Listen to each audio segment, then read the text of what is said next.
Hey guys, so welcome to another episode of Drone Lemonade, and today we're looking at the ARFun Pro 95. Um, well, I'll just start by saying that there's nothing really that wrong with this model, with the exception of the camera. It's got all the same parts that's in the ARFun 90 that I reviewed. I think it was last week or the week before.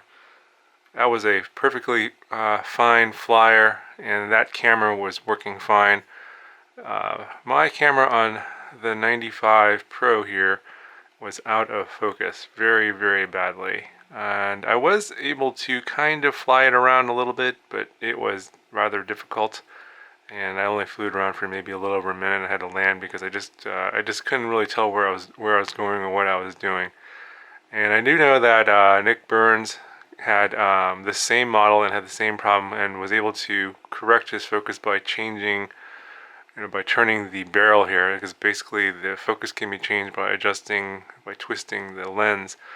And I did attempt to do that, as you can see. There's some scratch marks there on the side of the lens there. However, this thing's epoxied in, so when I tried to do that, what actually happened was this little ring here that holds the lens in place ended up screwing off. So, and I was not able to change the focal length from the barrel. So I won't be able to use this at all. I was considering maybe just asking Gearbest to send me another camera, but this model's not all that much different than the ARFun 90. So there's not much point in putting too much effort into this model. Really, the only big difference between the two is that the 95 can swing these 2-inch gem fan props, which will give it, I think, some better flight characteristics, a little bit more power, maybe a little bit more efficiency. It's a good prop. I was kind of looking forward to seeing how it would fly with those props. However, that's not going to be the case, and I'm actually, like I said, these parts are good. It's got good motors. I think the flight controller and the 20 amp 4-in-1 ECs are good. So the basic power system here, I'm thinking of transferring that to some other frame, and obviously using a different camera setup. I still want to use the OSDs, so I'll be using the video in and video out. I'll have to figure out something on that. Maybe I'll take a TX02 and split the video in and video out of that one. Don't know yet, but I'll have a future episode on transferring these parts to something else. And what we'll do is I'll go ahead and I will show you my Betaflight settings, because I'm sure some of you will probably get ones of these that are focused, where the cameras are working. And if that's the case, then you can use my Betaflight settings to set this up. It's pretty simple, pretty much the same as the ARFun 90. And then I'll show you a little bit of my line of sight footage and the very brief FPV flight that I took with this. Flies fine, flies same as the ARFun 90 pretty much. Obviously I didn't get to test it fully, but that's unfortunate. I think it's just a quality control issue with these all-in-one cameras. I'm finding that some of them here and there are coming out of focus, but typically you can break the epoxy here. You just scrape it off with an X-Acto knife, and then eventually you can twist it. But they really put a lot of epoxy on this lens barrel, so I was not able to make the adjustments to adjust the focus. So maybe you guys will have better luck than me. But yeah, in any case, I'll go ahead and run the rest of the video footage that I shot for this review. Hopefully that'll help some of you guys out. And I'll see you guys in the next video. Okay, so I want to quickly show you the settings that come on the ARFun 95 out of the box. I'm going to change it right away, but just want to show you what it comes with out of the box. It comes with Betaflight 3.1.0. It shows that the board is the Omnibus F3, and I think this has serial RX on UART3.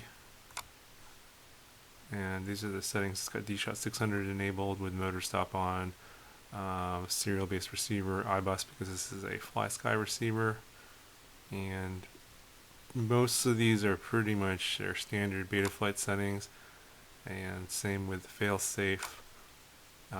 What I found interesting is that it does come with a set of PIDs here that are not the default Betaflight PIDs, and also a set of rates. So if you want to duplicate these rates, I suggest copying these if you want to start with the stock rates, but I'm going to be putting in the PIDs and rates that I like. And nothing unusual going on here. There's no modes set up here, so if you want to set up any modes like angle mode or horizon, you should do that here, but it does not come like that out of the box. And then this does have the Betaflight OSD, and I will be also switching all these out once I reflash this. So I'm going to go ahead and do that. So you just go to the firmware flasher, and I'm going to select the Omnibus flight controller and put on the latest 3.1.7. You don't really need to select any of these. You can just load the firmware and flash it.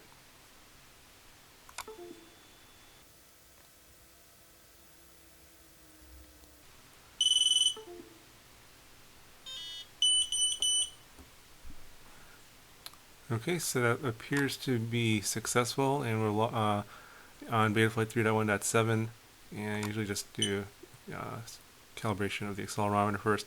And these days, instead of going through and putting all the settings one by one, I have a CLI dump for a lot of these brushless micros, and I just go ahead and copy and paste in that.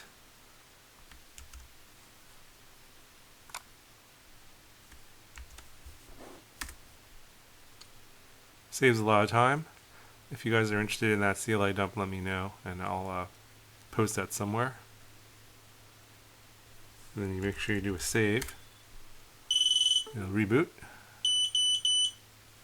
And then I'll go ahead and we'll take a look at the settings again. These are the settings that I usually set up for most of my micros. I sometimes will make some changes here and there, but obviously I need to check the board orientation. I don't think that's correct for this particular model. So always check your board orientation, otherwise it'll flip out on you. And these are basically the baseline settings I put in for all of my brushless micros. So let's go through that.